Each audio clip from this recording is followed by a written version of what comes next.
بسم اللہ الرحمن الرحیم۔ ایک دوست نے ابھی ہماری ریسنٹلی جو جمعہ کی ویڈیو تھی اس میں ایک کمنٹ کیا کہ مولوی صاحب بتائیں کہ نبی علیہ السلام نے کون سی نماز میں کون سی صورت پڑھی۔ اچھا، کون سی نماز؟ آپ نبی علیہ السلام نے بہت ساری نمازیں پڑھی۔ آقا دو عالم علیہ السلام نے فجر کی سنت بھی پڑھی، فرض بھی پڑھی، ظہر، مغرب، عشاء اور جمعہ اور عیدین کی نماز اور صلاۃ حاجت پڑھی۔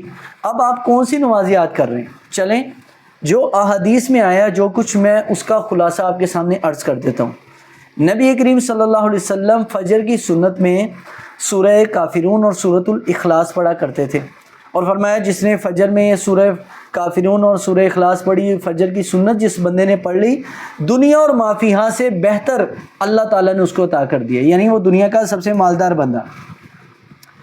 اور نمبر 2، نبی علیہ السلام وطر میں کون سی صورتیں پڑھا کرتے تھے؟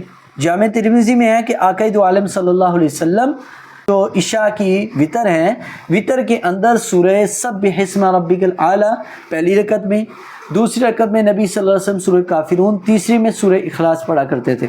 یہ آقا دو عالم علیہ السلام کا معمول تھا۔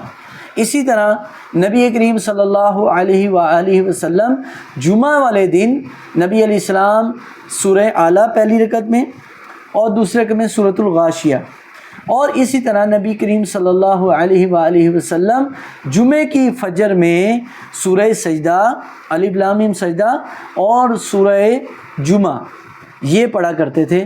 تو جو کچھ احادیث میں آیا اس کا خلاصہ میں نے آپ کے سامنے عرض کر دیا۔ نبی علیہ السلام اپنی نمازوں میں ان صورتوں کو تلاوت کرنا پسند فرمایا کرتے تھے۔ ویسے قرآن سے کہیں سے بھی پڑھا جا سکتا ہے، سارا قرآن ہی قرآن ہے، اللہ کا کلام ہے، لیکن کچھ صورتیں وہ ہیں جو نبی علیہ السلام نے خاص طور پر پڑھی اور صحابہ پڑھتے تھے۔ عشاء میں اکثر نبی علیہ السلام سورہ 3 کی تلاوت کرتے تھے، وہ ابن ماجہ کے اندر موجود ہے کہ نبی علیہ السلام سورۃ 3 پڑھا کرتے تھے۔ تو جن صورتوں میں، رکعتوں میں، نمازوں میں نبی علیہ السلام پڑھا کرتے تھے، ان کو اس لیے پڑھنا کہ نبی علیہ السلام نے پڑھی، یہ محبت کی نشانی ہے، محبت رسول کی دلیل ہے۔ تو یہ مجھے خوشی ہوئی کہ آپ نے اس طرح کا سوال کیا۔